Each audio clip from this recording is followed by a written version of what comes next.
The surface of a two-dimensional shape is called texture. Visible texture is created using a multiple of repeated shapes, or a simulation of physical texture. You see both of those employed here in this Vincent van Gogh painting. There's generally 4 ways to creating texture in a visual image. The surface of the piece itself, whether it's smooth or textured.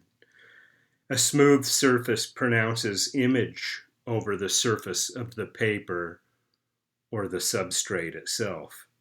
Both photographs and prints have a smooth surface. Another way to obtain texture is physical variations of the surface details. Mike and Doug Starn, the Starn twins, printed parts of photographs onto small pieces of mulberry paper, itself a very textured paper. Then these are layered together and glued and taped together, creating a surface texture and an implied grid across this photograph. Another way towards texture is the multiplication or the repetition of marks or shapes. You see that in this painting of Christy Belcourt, Native American artist. Her use of repeated symbols and shapes and colors creates a textural pattern to this painting. Texture can be created by invented pattern.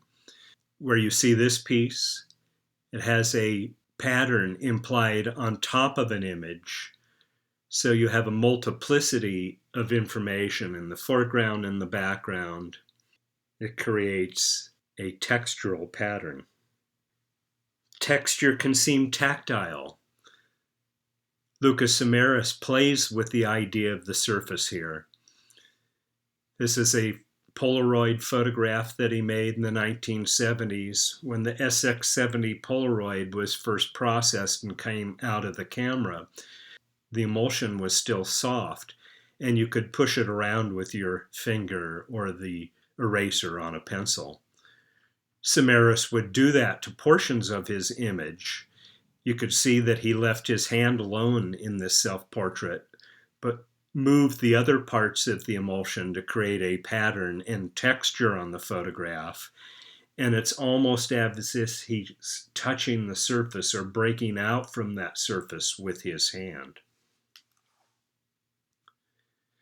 Another piece by Lucas Samaras, in addition to a photographer, he's also a sculptor. And you can see his interest in the tactile surface in his box number 85 here. Not only do you get a sense of the feel of the outside of the box, but look that he's taken the inside of the box as well and glued and pasted things there as well to create a very tactile surface for this piece. Some artists create an illusionary texture, one that's meant to fool the eye. This is called Trump Loi, or the Trump Loi Effect.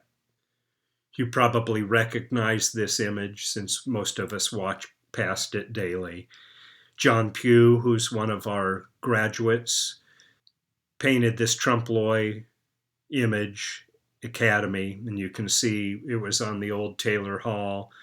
When Taylor Hall was torn down to build the new Arts and Humanities building, Pugh was able to save part of that wall and include it in this new building.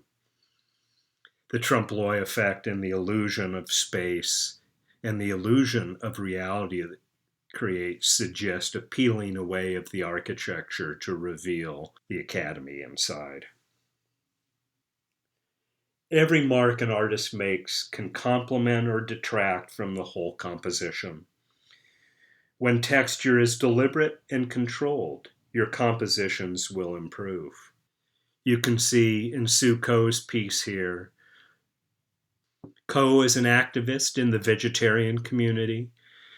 You can see in her work an expose of the meat industry and some of the horrors You can see that through her use of repetition, the chickens and the ducks and the other animals who are about to meet an unlikely end, jammed together in uncertainty.